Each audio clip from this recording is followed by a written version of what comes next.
নিজের কথা ভাবি নাই, প্রেমের ঝড়ে মরি হায়।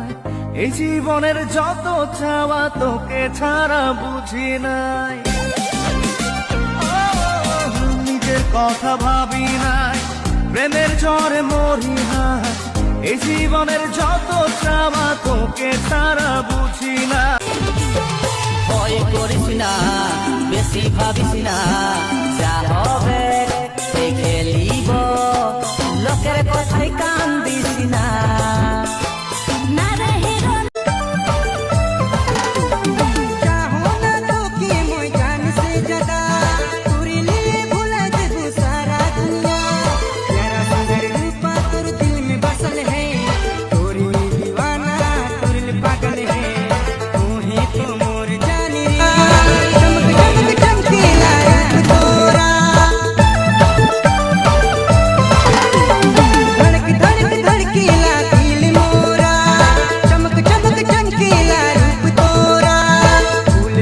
सुंदर है रेशमी मोरा, फूल से भी सुंदर है रेशमी मोरा।